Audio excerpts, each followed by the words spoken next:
کہا بھائی آپ نے دیکھا کہ یہ لوگ کیسے پیر صاحب کا ہاتھ چوم رہے تھے، تو میں یہ سوچتا ہوں کہ اصل پیر کون ہوں گے۔ چلو پھر ہم اپنے استاد اکرام کے پاس چلتے ہیں، ان سے جا کے پوچھتے ہیں کہ اصلی پیر کون ہے۔ السلام علیکم ورحمۃ اللہ۔ وعلیکم السلام ورحمۃ اللہ وبرکاتہ۔ ہاں بھائی کدھر آئے ہو؟ نو صاحب ہم نے آج ایک پیر کا حال دیکھا، تو آپ بتائیں کہ اصل پیر کی نشانی کیا ہے؟ ہاں، اصل پیر جو ہے اللہ پاک نے قرآن مجید میں سورہ یونس میں فرمایا کہ اللہ کے ولی کون ہوتے ہیں۔ ان میں پہلی چیز اللہ نے فرمائی آمن، ایمان والے، اور دوسری چیز اللہ نے فرمائی کہ متقی پرہیزگار، متقی پرہیزگار یعنی نیک لوگ جو برائیوں سے بچنے والے۔ متقی پرہیزگار وہی ہوگا جو اللہ کی شریعت کی پابندی کرے، اللہ کے حکموں کی پابندی کرے، اور جو شریعت کی پابندی نہ کرے، نماز نہ پڑھے، قرآن نہ پڑھے، لوگوں سے اپنے آپ کو سجدے کروائے، اپنے نعرے لگواتا پھرے، اپنے بڑے بزرگوں کی قبروں کو سجدے کرواتا پھرے، وہاں پر ڈھول ڈمکے ناچ گانے ہوتے ہوں، تو یہ اصلی پیر کی نشانی نہیں ہے۔ ایمان والا ہو اور تقوی والا، پرہیزگاری والا، یعنی شریعت کا پابند ہو۔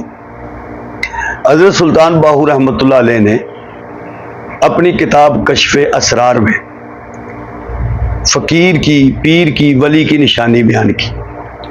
آپ فرماتے ہیں کہ جس کے سامنے اللہ کا قرآن ہو، یعنی جو قرآن کا علم جانتا ہو، اس کے دائیں ہاتھ میں حضور نبی کریم صلی اللہ علیہ وسلم کی حدیث ہو، آپ کا فرمان ہو، سنت ہو، طریقہ ہو، اور اس کے بائیں ہاتھ میں فقہ ہو۔ فقہ سے مراد دین کے مسئلوں کو جاننے والا ہو، حلال کو جاننے والا ہو، حرام کو جاننے والا ہو۔ سامنے قرآن ہو، اس کے دائیں ہاتھ میں سنت ہو، حدیث ہو، اور بائیں ہاتھ میں اس کے فقہ ہو، یعنی حلال حرام، پاکی پلیتی کے مسائل کو جانتا ہو۔ آپ فرماتے ہیں یہ فقیر ہے، یہ ولی ہے، یہ پیر ہے۔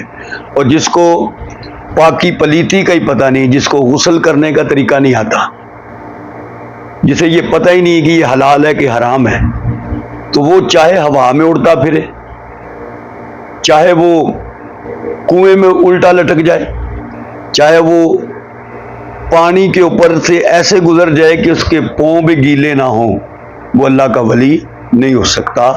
اللہ کا ولی وہی ہے جو رسول اللہ صلی اللہ علیہ وسلم کی سنتوں کا پابند ہو، اللہ اور اس کے رسول کے حکموں کا پابند ہو۔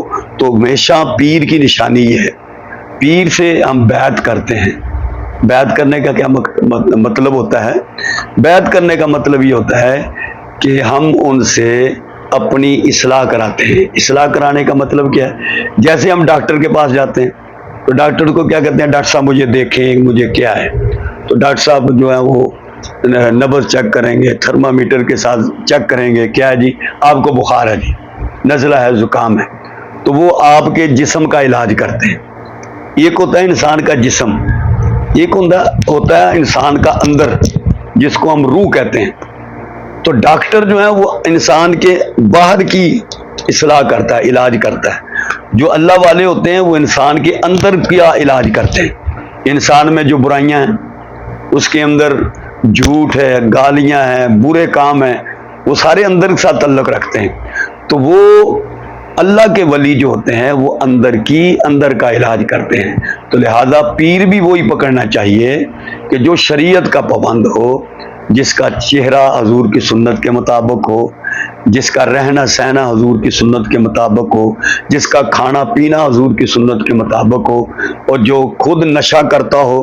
جیسے آج کل آپ دیکھتے ہیں کہ جناب وہ سوٹا لگا رہا ہے، وہ بھنگ گھوٹی جا رہی ہے، بھنگ پی رہے ہیں جناب، مرید بھی پی رہے ہیں، پیر صاحب بھی چرس پی رہے ہیں، آگے مرید بھی سارے چرس پی رہے ہیں۔ تو یہ پیر نہیں ہوگا۔ وہ چاہے ہوا میں اڑ لے، چاہے وہ پاؤں گیلے بھی نہ ہو، سمندر پار کر جائے، وہ پیر نہیں۔ پیر وہی ہے جو قرآن و سنت کا پابند ہوگا۔